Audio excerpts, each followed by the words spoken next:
আল্লাহ রাব্বুল আলামিন সূরাতুল বাকারার 186 নম্বর আয়াতের মধ্যে বলেন, উজিবু দাওয়াতাদ দাঈ ইযা দাআন। ও আমার বান্দারা শোনো শোনো, যখন তুমি আমাকে ডাকবা, আহ্বান করবা, উজিবু দাওয়াতাদ দাঈ ইযা দাআন, যখন আমাকে ডাকবা আমি আল্লাহর সাথে সাথে তোমার ডাকের উত্তর দিয়ে দিব। সুবহানাল্লাহ। ইযা দাআন, তুমি ডাকো, তুমি দোয়া করো, আমি তোমার দোয়ার উত্তর দিব। আবার আরেক জায়গায় সূরাতুল মুমিন এর 60 নম্বর আয়াতের মধ্যে আল্লাহ রাব্বুল আলামিন বলেন, ক্বালা রাব্বুকুম উদউনি আস্তাজিব লাকুম। ও পৃথিবীর মানুষেরা, তোমরা আমাকে ডাকো, আমাকে আহ্বান করো, আমার কাছে দোয়া করো। আস্তাজিব লাকুম, আমি তোমাদের দোয়ার উত্তর দিয়ে দিব, তোমার দোয়ার প্রতিদান আমি আল্লাহ দিয়ে দিব। সুবহানাল্লাহ পড়েন। ইন্নাল হামদালিল্লাহি নাহমাদুহু ওয়া নাস্তাঈনুহু ওয়া নাস্তাগফিরুহু ওয়া নু'মিনু বিহি ওয়া নাতাওয়াক্কালু আলাইহি ওয়া নাউযু বিল্লাহি মিন শুরুরি আনফুসিনা ওয়া মিন সাইয়্যাতি আ'মালিনা। من يهد الله فلا مضل له ومن يضلله فلا هادي له. ونشهد أن سيدنا إيماننا وقدوتنا ومولانا محمدا عبده ورسوله. أما بعد فقد قال الله سبحانه وتعالى في كلامه المجيد فرقانه الحميد. فأعوذ بالله من الشيطان الرجيم. بسم الله الرحمن الرحيم. وقال ربكم ادعوني أستجب لكم. وقال تعالى في آية أخرى وإذا سألك عبادي عني فإني قريب. وقال رسول الله صلى الله عليه وآله وسلم من لم يسأل الله يغضب عليه، أو كما قال النبي عليه الصلاة والسلام إن الله وملائكته يصلون على النبي يا أيها الذين آمنوا صلوا عليه وسلموا تسليما. درود إبراهيم পড়ি। اللهم صل على محمد وعلى آل محمد كما صليت على إبراهيم وعلى آل إبراهيم إنك حميد مجيد. اللهم بارك على محمد وعلى آل محمد كما باركت على إبراهيم وعلى آل سيدنا إبراهيم إنك حميد مجيد. قادر قدرت داري برجمال أنت ربي أنت حسبي ذو الجلال. تهي قادر جليل لا بخادر عناني خود بدست خازتادان. আলহামদুলিল্লাহ, সমস্ত শুকর ও সুজুদ মহান আল্লাহ জাল্লা জালালুহু আম্মা নাওয়ালুহুর পাক দরবারে, যে আল্লাহ রব্বুল ইজ্জত ওয়াল জালাল দয়া করে মায়া করে আমাদেরকে পবিত্র শাবান মাসের প্রথম জুমায় মসজিদে আসার মতো, বসার মতো, দুটি কথা বলা এবং শোনার মতো সময়, সুযোগ এবং সুস্থতা দান করেছেন। সেজন্য সেই রব্বে কারীমের দরবারে একবার মন প্রাণ উজাড় করে অন্তরের অন্তঃস্থল থেকে কালিমাতুশ শুকুর আদায় করি, উচ্চ কণ্ঠে পড়ি আলহামদুলিল্লাহ। আমরা এখন যে মাসে উপনীত, এই মাসটার নাম হচ্ছে মাহে শাবান, শাবান মাস, এবং এর পরবর্তী মাসই হচ্ছে পবিত্র মাহে রমাদান, যে মাসের অপেক্ষায় আমরা বাকি 11 মাস অতিক্রান্ত করি এই মাসকে পাওয়ার জন্য, এবং আল্লাহ রাব্বুল আলামিন এই মাসকে সকল মাসের নেতা হিসাবে আখ্যায়িত করেছেন। সুবহানাল্লাহ পড়ি। সব কিছুর মধ্যেই আল্লাহ রাব্বুল আলামিন একটা নেতা বা নেতৃত্বের জায়গায় আল্লাহ তাআলা সব জিনিসের মধ্য থেকে একটাকে রাখেন। যেরকম 7 দিনের মধ্যে জুমার দিনটা হলো নেতা 7 দিনের মধ্যে, আবার 12 মাসের মধ্যে মাহে রমাদান হলো 12 মাসের মধ্যে নেতা। আবার এরকমভাবে আমরা দেখি পৃথিবীর মধ্যে যত মসজিদ আছে এই সব মসজিদের নেতা হলো বাইতুল্লাহ তথা মক্কার হেরেম শরীফ। সুবহানাল্লাহ পড়ি। তো এরকম যত কিছুই আছে আল্লাহ তাআলা যা কিছুই দিয়েছেন এই সব কিছুর মধ্যে একটা মূল বা একটা নেতা আল্লাহ তাআলা নির্ধারণ করেন। আবার এই যে মানুষ আল্লাহ তাআলা সৃষ্টি জীব যে সৃষ্টি করেছেন এর মধ্যে নেতা হিসেবে আল্লাহ তাআলা বানিয়েছেন, পাঠিয়েছেন রাসূল আরবি নবী মুহাম্মদুর রাসূলুল্লাহ সাল্লাল্লাহু আলাইহি ওয়াসাল্লামকে, সমগ্র সৃষ্টিকুলের নেতা। তো আল্লাহ তাআলা এই 12 মাসের মধ্যে যেই মাসকে নেতা হিসেবে আখ্যায়িত করেছেন সেটা হচ্ছে মাহে রমাদান। সেটা এই মাসের পরবর্তী মাসে আসতেছে। ওই মাসের জন্য আমাদের প্রস্তুতি আছে কিনা বলেন? আমাদের প্রস্তুতির দরকার আছে না? ব্যাপক আকারের প্রস্তুতি দরকার। কারণ আপনি হঠাৎ করেই যদি মাহে রমাদানের 30টা রোজা রাখা শুরু করেন, হতে পারে আপনি অসুস্থ হয়ে যাবেন, বেশি রোজা রাখতে পারবেন না, কাহিল হয়ে যাবেন। এজন্য আপনি 30টা একাধারে রোজা রাখার আগে আপনি এই শাবান মাস, রজব মাস, শাবান মাস, এই 2 মাসে আপনি রমাদানের জন্য নিজেকে প্রস্তুত করার সুবর্ণ এক সুযোগ আল্লাহ তাআলা দিয়ে রেখেছেন। সুবহানাল্লাহ পড়ি। এই 2 মাসে আপনি নিজেকে প্র্যাকটিস করবেন, প্রস্তুত করবেন পরবর্তী মাসের জন্য। আমরা সাধারণত দেখি, বাস্তবতার আলোকে যদি বলতে যাই, যে যখন ক্রিকেট খেলা হয় এক দেশের সাথে আরেক দেশ, যখন ফুটবল খেলা হয় এক দেশের সাথে আরেক দেশ, ফাইনাল খেলার আগে বা মূল রাউন্ডে যাওয়ার আগে তাদের মধ্যে প্রস্তুতি খেলা চলে, তাদের মধ্যে প্রস্তুতি প্রীতি ম্যাচের আয়োজন করা হয়। কি বলেন, আছে কি না? কারণ কি? কারণ হচ্ছে যে প্রীতি ম্যাচ খেলে সে যেন তার টিমটাকে, তার শক্তিমত্তাকে জানান দিতে পারে, এবং সে যেন মূল রাউন্ডে, মূল পর্বে যে সে যেন পরিপূর্ণ প্রিপারেশন নিয়ে সেখানে যেন সে শাইন করতে পারে, সফলতা অর্জন করতে পারে।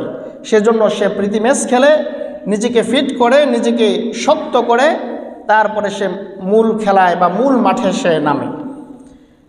আল্লাহ তাআলা ঠিক অনুরূপভাবেই রজব এবং শাবান মাসের সম্মান আল্লাহ তাআলা বাড়িয়ে দিয়েছেন। কেন? যে এই 2 মাসে আমার বান্দারা তারা রোজা রাখবে, বেশি বেশি নামাজ পড়বে, দান খয়রাত করবে, করে করে তারা মাহে রমাদানের জন্য নিজেকে প্রস্তুত করবে, যেন মাহে রমাদান আসার সাথে সাথে সে কোমর বেঁধে 30টা দিন একাধারে রোজা, নামাজ, দান, সদকা, কোরআন তেলাওয়াত এগুলো যেন সে অনবরত করে আল্লাহর নৈকট্য অর্জন করে নিতে পারে। সুবহানাল্লাহ পড়ে। এজন্য আমাদের লম্বা প্রস্তুতির প্রয়োজন। আমাদের মাহে রমাদানের প্রস্তুতি সম্পর্কে দীর্ঘ আলোচনা হবে পরবর্তী জুমায়।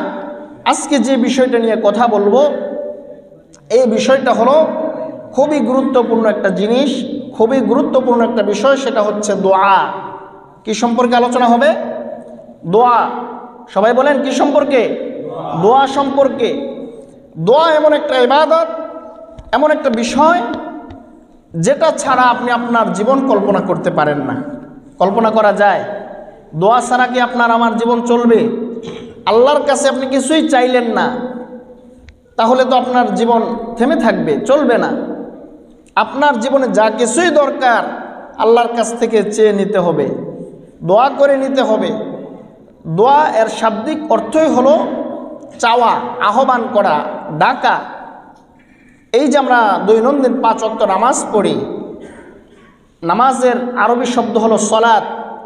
এই সলাত শব্দের একটা অর্থ হচ্ছে দোয়া। তার মানে আমরা দৈনন্দিন 5 ওয়াক্ত 5 বার আল্লাহ তাআলার কাছে দোয়া প্রার্থনা করি। কি বলেন, ঠিক কিনা? সুতরাং দোয়া ছাড়া আপনি আপনার একজন মুমিন তার জীবনের জীবন পরিচালনা, জীবন পরিমণ্ডল সে চিন্তা করতে পারে না। এমন একটা গুরুত্বপূর্ণ ইবাদত হলো দোয়া। এজন্য আল্লাহর হাবিব সাল্লাল্লাহু আলাইহি ওয়াসাল্লাম তিনি বিভিন্ন হাদিসের মধ্যে মুমিনদেরকে দোয়ার প্রতি উদ্বুদ্ধ করেছেন, উৎসাহ প্রদান করেছেন। শুধু রাসূল সাল্লাল্লাহু আলাইহি সাল্লাম নয়, বরং স্বয়ং আল্লাহ রাব্বুল আলামিন কোরআনে কারীমের বিভিন্ন জায়গায় দোয়ার কথা বলেছেন। আল্লাহ রাব্বুল আলামিন সূরাতুল বাকারার 186 নম্বর আয়াতের মধ্যে বলেন, উজিবু দাওয়াতাদ দাঈ ইযা দাআন।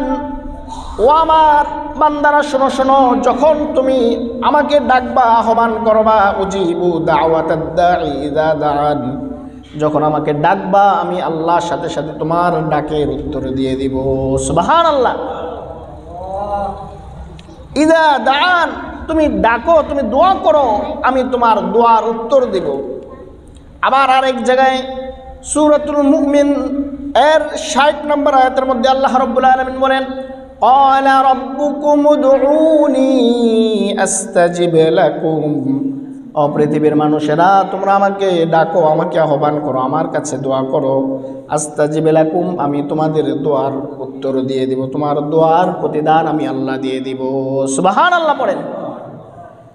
এজন্য আল্লাহ রাব্বুল আলামিন পৃথিবীতে যত মানুষ, যত মুমিন মুসলমান আছে, তারা যত দোয়া করে সব দোয়া তার জন্য কবুল হয়ে যায়। কি হয়ে যায়? আওয়াজ দিয়ে বলেন, কি হয়ে যায়? কবুল হয়ে যায়। কারো দোয়া কখনো ফেরত যায় না, রিজেক্ট করা হয় না, বাতিল করা হয় না। মুমিন সে দোয়া করবে আর সেটা সাথে সাথে অ্যাকসেপ্টেবল, আল্লাহর কাছে সেটা গ্রহণযোগ্য হয়ে যাবে এবং সেটা আল্লাহ অবশ্যই কবুল করে নেবেন। এটা আল্লাহর ওয়াদা, এটা রাসূলের বাণী যে মুমিন দোয়া করবে অবশ্যই সে দোয়া কবুল হবে। দোয়া করবেন, যত দোয়া করবেন তত কবুল। আপনি বালেগ হওয়ার পর থেকে আজ পর্যন্ত যত দোয়া করেছেন, আপনি যত যা কিছু আল্লাহর কাছে চেয়েছেন অবশ্যই আল্লাহ কবুল করেছে, এতে কোনো সন্দেহ নাই। এতে সন্দেহ আছে? বলেন, সন্দেহ আছে? আল্লাহ নিজে বলেছেন, উজিবু দাওয়াতাদ দাঈ ইযা দাআন, যখন তোমরা দোয়া করবা আমি তোমাদের ডাকে সাড়া দেব। তো যদি কবুলই না করেন তাহলে সাড়া দেওয়া হইল কি করে? আবার বলেছেন, উদউনি আস্তাজিব লাকুম, তোমরা আমার কাছে দোয়া করো, আমি কবুল করব, আমি সাড়া দিব। এটার আলোকে মুফাসসিরিনে কেরামগণ, মুহাদ্দিসিনে কেরামগণ বলেন, কোনো মুমিন যখন দোয়া করে সাথে সাথে আল্লাহ কবুল করে নেন। আপনি আপনার ব্যক্তিগত জীবন নিয়ে, পারিবারিক জীবন নিয়ে, সামাজিক জীবন নিয়ে, আপনি আর্থিক জীবন নিয়ে, আপনার ব্যবসায়িক জীবন নিয়ে যত দোয়া করেছেন সব দোয়া অবশ্যই আল্লাহ কবুল করেছেন, করবেন, এতে কোনো সন্দেহ নাই। এখন আমাদের মনে প্রশ্ন আসতে পারে, হুজুর আপনি বলতেছেন দোয়া অবশ্যই কবুল হবে, বুঝলাম, আপনি কোরআনের রেফারেন্স দিয়েছেন, সেটাও ঠিক আছে, কিন্তু আমি বালেগ হওয়ার পর থেকে আমার বয়স এখন 60, 70, 80 বছর হয়ে গেছে। হুজুর আমি দোয়া করতে করতে আমার চোখের পানি ফেলতে ফেলতে চোখ শুকিয়ে ফেলেছি, কিন্তু আমি যা চেয়েছি আমি তা পাই নাই। হুজুর আমি অনেক টাকার মালিক হতে চেয়েছি, কিন্তু আমার টাকার মালিক হইতে পারি নাই। আমি অনেক সম্পদের মালিক হতে চেয়েছি, কিন্তু সম্পদের মালিক হতে পারি নাই। হুজুর আমি একজন ভালো স্বামীর জন্য দোয়া করতে করতে রাত্রি কাটিয়ে দিয়েছি, কিন্তু ভালো স্বামী পাই নাই। আবার অনেকে বলবে, হুজুর আমি অনেক ভালো স্ত্রী পাওয়ার জন্য দোয়া করেছি, কিন্তু আমার স্ত্রীটা ভালো পাই নাই। আমি ভালো একটা চাকরির জন্য, জবের জন্য দোয়া করতে করতে আমার চোখ থেকে পানি জড়তে জড়তে চোখ খালি করে ফেলেছি, হুজুর আমার দোয়া তো কবুল হয় নাই। এরকম অভিযোগ আছে না নাই? বলেন, আছে না নাই? আছে, সবার আছে কম বেশি, যে হুজুর আমার সন্তানটা কুসন্তান হয়েছে, তার জন্য আমি এবং আমার আহলিয়া দুইজনে মিলে দোয়া করি, নামাজ পড়ে দোয়া করি, তাহাজ্জুদ পড়ে দোয়া করি, কিন্তু আল্লাহ তো আমার সন্তানকে ভালো করে নাই, খারাপ পথ থেকে ভালো পথে আনে নাই। তাহলে আমার দোয়া কবুল হলে কি করে? তাহলে শুনুন, আপনার জন্যই কথাটা। যাদের মনে এই প্রশ্ন যে হুজুর আমি অনেক দোয়া করেছি কিন্তু কোনো দোয়া কবুল হয় নাই, তাদের জন্য কথা হলো, দোয়া কবুল হওয়ার পূর্ব একটা শর্ত আছে। এই শর্তটা আপনি যদি মানেন তাহলে আপনার দোয়া কবুল হবে, কিন্তু এই শর্ত যদি আপনার মধ্যে না পাওয়া যায়, আপনি আরও দোয়া করলেও আপনার দোয়া কবুল হবে না। সেই পূর্ব শর্তটা হলো আপনার রিজিক হালাল হতে হবে। আপনার রিজিক হালাল হতে হবে। আপনার রিজিক যদি হালাল হয়, এ টু জেড আপনার রিজিক হালাল হতে হবে। এজন্য আল্লাহ রাব্বুল আলামিন এই উত্তম রিজিকের জন্য, উত্তম আয় রুজি রোজগারের জন্য আল্লাহর হাবিব সাল্লাল্লাহু আলাইহি সাল্লাম হাদিসের মধ্যে বলেন, তলাবু কাসবিল হালালি ফারিদাতুন বা'দাল ফারিদা। তোমার ফরজিয়াত যেই বিষয়গুলো আছে, এরপরে উত্তম ফরজিয়াত হলো তোমার হালাল উপার্জন, হালাল ইনকাম করা।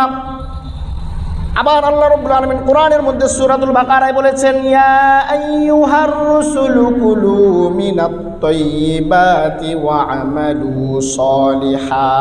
আল্লাহু আকবার। আল্লাহ রাব্বুল আলামিন রাসূলদেরকে উদ্দেশ্য করে বলছেন, আপনাকে আমাকে না। ইয়া আইয়ুহার রাসূল বহু বচন ব্যবহার করেছেন, হে রাসূলগণ, কুলু মিনাত তাইয়্যিবাত, আপনি হালাল খাবার গ্রহণ করেন, উত্তম খাবার গ্রহণ করেন, ওয়া আমালু সলিহা, এবং হালাল খাবারের পরে আল্লাহ বলছেন যে তারপরে আপনি নেক আমল করেন, আমলে সলেহ করেন।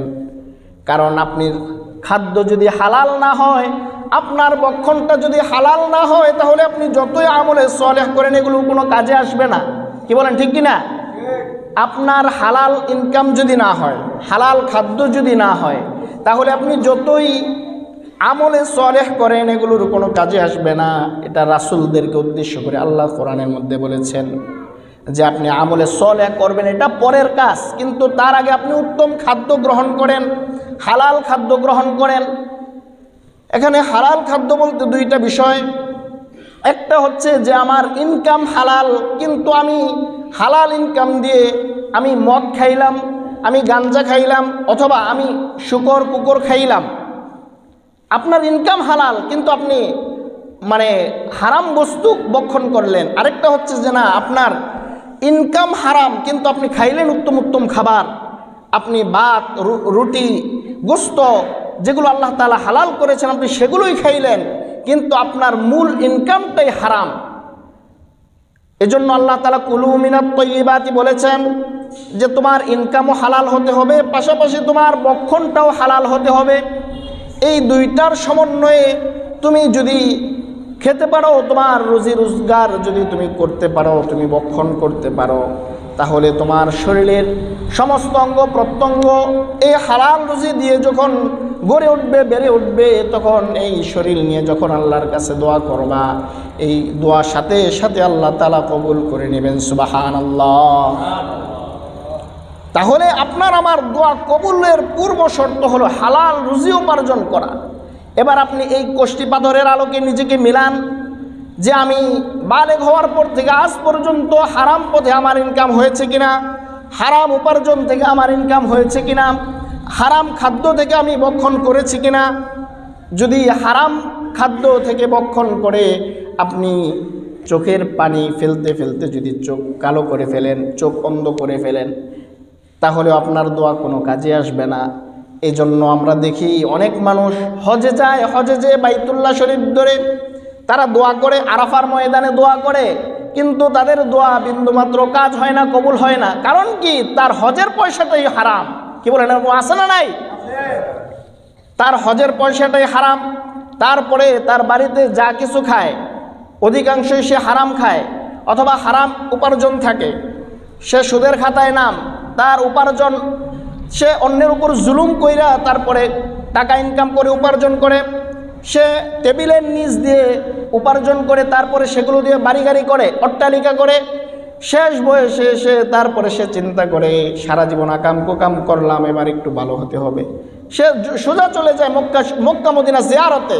সেখানে যে মনে করে যে আমি সারা জীবন উপার্জন করে একটা হজ করে মসজিদে এসে বসে থাকবো, বসে বসে তসবিহ জপবো, আর পরকালে আমার জন্য আল্লাহ জান্নাত রেডি করে রাখছে। এরকম চিন্তার অধিকারী লোক আমাদের দেশে আছে না নাই? বলেন, আছে না নাই? কম না বেশি? অনেক। না না না, এই যে আপনি আরেকজনের সম্পদ এনে অট্টালিকা করেছেন, বাড়ি গাড়ি করেছেন, জায়গা জমি করেছেন, শত শত কোটির মালিক হয়েছেন, আগে তাদের সম্পদগুলো আপনি বুঝিয়ে দেন, তাদের কাছে ক্ষমা চান, তারপরে আপনি হারাম উপার্জনগুলো যখন আপনার কাছ থেকে বিয়োগ করবেন, তারপরে আপনার হিসাব শুরু হবে, তারপরে আপনার দোয়া কবুল হওয়া শুরু হবে। আপনার শরীর থেকে হারাম বক্ষণগুলো আপনি ঝেড়ে ফেলেন। এজন্য দোয়া কবুলের পূর্ব শর্ত হলো আপনি হালাল রুজি রোজগার করা, হালাল বক্ষণ করা। আজকে আমাদের দোয়া কবুল না হওয়ার সবচেয়ে বড় কারণ হলো আমরা হারামের সাথে জড়িত। আজকে আমাদের দোয়া কবুল না হওয়ার সবচেয়ে বড় কারণ হলো আমরা হারামের সাথে জড়িত, বিভিন্ন উপায়ে বিভিন্নভাবে আমরা হারামের সাথে জড়িত। এজন্য হারাম পথ আগে বন্ধ করেন, কারণ হারাম টাকায় আপনি খাবার খাইলেন, খাওয়ার পরে ওই খাবার থেকে আপনার শরীর বেড়ে উঠলো, আপনার হাড় মাংস রক্ত গোশত এগুলো বেড়ে উঠলো, আপনার রন্ধ্রে রন্ধ্রে হারাম ঢুকে গেছে। এই হারাম শরীর নিয়ে, হারাম মুখ দিয়ে, হারাম চোখ দিয়ে আপনি আল্লাহর কাছে যতই কাঁদেন, যতই কপালে আপনি দাগ ফালান, এই দাগ, এই কান্না কি আল্লাহর দরবারে পৌঁছবে? বলেন, পৌঁছবে? আমার আলোচনার মূল থিমটা বোঝার চেষ্টা করেন। আপনি দোয়া করবেন, দোয়া অবশ্যই কবুল হবে, এটা রাসূলের কথা, আল্লাহর কথা। কিন্তু দোয়া কবুল হওয়ার পূর্বে আপনার রিজিক হালাল করেন, আপনি হারাম খাবার ছেড়ে দেন। এবার অনেক লোক থাকতে পারে যে হুজুর আমার তো শতভাগ হালাল ইনকাম, কিন্তু আমার দোয়া কবুল হচ্ছে না। আল্লাহর হাবিব সাল্লাল্লাহু আলাইহি ওয়াসাল্লাম হাদিসের মধ্যে বলেছেন দোয়া কবুল হওয়ার পদ্ধতি তিনটা। কয়টা? বলেন কয়টা? আওয়াজ দিতে হবে। কয় পদ্ধতি? তিন পদ্ধতিতে প্রত্যেকটা মুমিন মুসলমানের দোয়া কবুল হয়। নাম্বার 1 পদ্ধতি হলো যে আপনি যেটা দোয়া করেছেন, আল্লাহর কাছে যেটা চেয়েছেন, আল্লাহ সাথে সাথে আপনাকে সেটা দিয়ে দিবে এবং আপনি সেটা পেয়ে খুশি হয়ে যাবেন। সুবহানাল্লাহ পড়েন। এজন্য অনেক মানুষের অনেক রকম দোয়া কবুল হয়ে যায় এবং সেটা সে পেয়েও যায়। দোয়া অনেক মারাত্মক একটা ইবাদত, এমন একটা ইবাদত যেই দোয়া আপনার ভাগ্য পরিবর্তন করে ফেলতে পারে। আল্লাহ রাব্বুল আলামিন মানুষের জন্মের 50,000 বছর পূর্বে তার রিজিক, হায়াত, মওত সার্বিক বিষয় আল্লাহ তাআলা লৌহ কলমের মধ্যে লিপিবদ্ধ করে রেখেছেন। সে কয়দিন বাঁচবে, কয়দিন খাবে, কি খাবে না খাবে সব কিছু, এবং তার তকদির কোনো কিছুই পরিবর্তন করতে পারে না একমাত্র দোয়া ছাড়া। দি পাওয়ার অফ দোয়া, আপনার দোয়ার এটা পাওয়ার, শক্তি। আপনার দোয়া আপনার তকদির পরিবর্তন করে ফেলতে পারে। দোয়া করে আপনি সামনের একটা বিপদ থেকে আপনি বেঁচে যেতে পারেন আপনার কবুল দোয়ার মাধ্যমে। তাহলে বললাম যে 1 নাম্বার দোয়া কবুলের পদ্ধতি হলো যে আপনি দোয়া করবেন, আল্লাহ তাআলা সেটা সাথে সাথে আপনাকে দিয়ে দিবে এবং আপনি খুশি হয়ে যাবেন। এটা হলো 1 নাম্বার পদ্ধতি।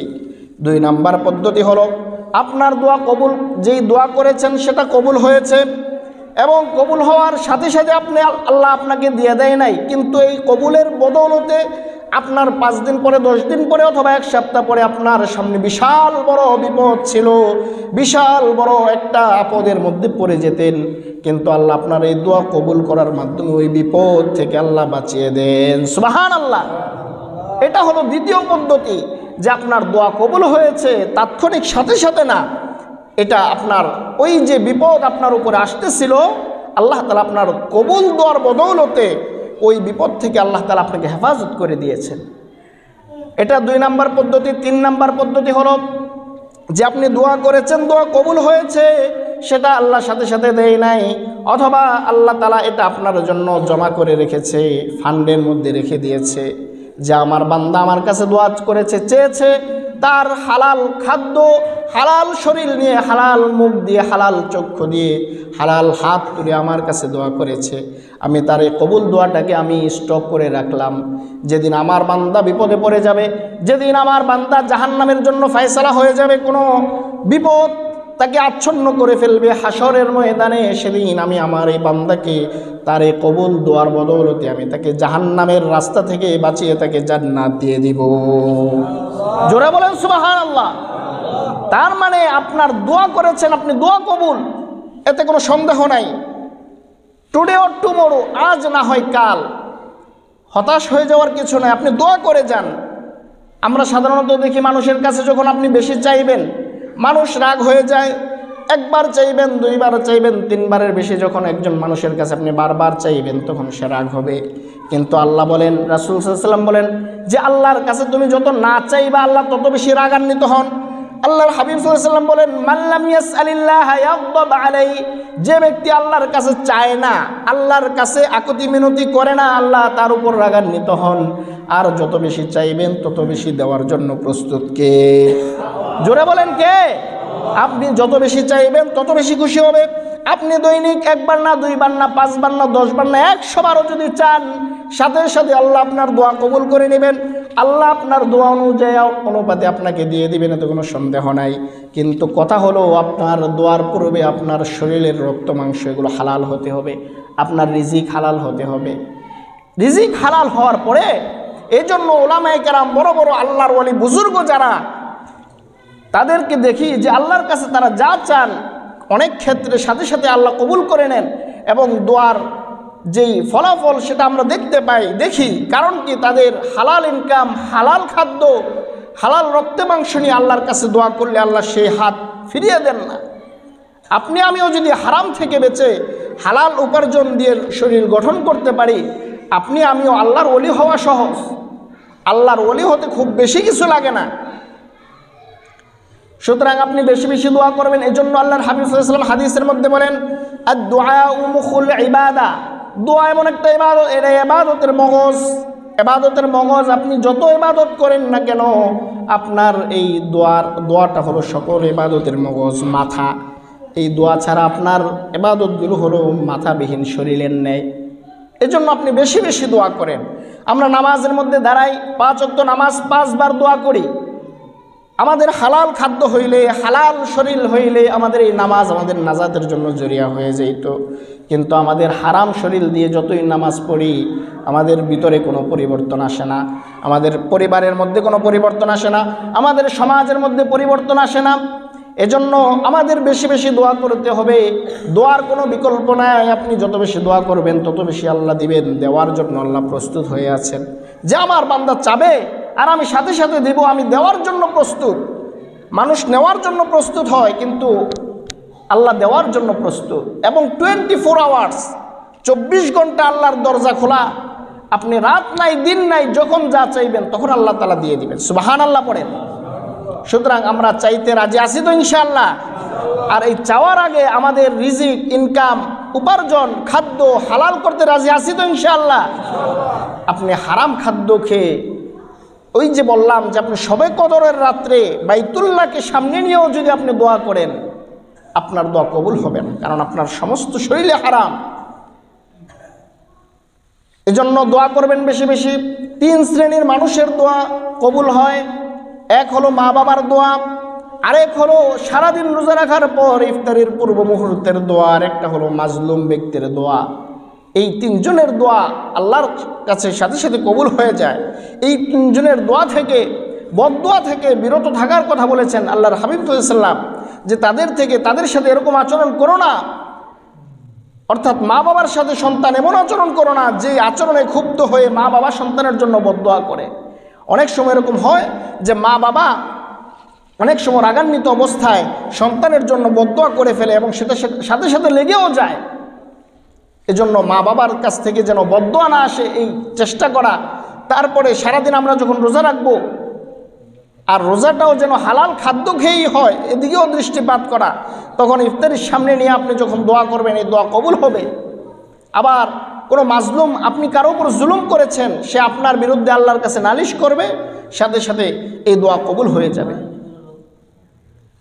তো যাই হোক, আমার আজকের আলোচনার মূল যে থিম সেটা হচ্ছে যে আমাদের দোয়া করতে হবে বেশি বেশি। আর দোয়া অবশ্যই কবুল হবে, কিন্তু দোয়া কবুল হওয়ার পূর্ব শর্ত হলো যে আমরা হালাল খাদ্য গ্রহণ করা। আল্লাহ রাব্বুল আলামিন আমাদের সকলকে হালাল খাদ্য গ্রহণ করে আমাদেরকে বেশি বেশি দোয়া করার তৌফিক দান করুক। চিল্লায় পড়েন আমিন। ওয়া মা আলাইনা ইল্লাল বালাগ। আসসালামু আলাইকুম ওয়া রাহমাতুল্লাহি ওয়া বারাকাতুহু।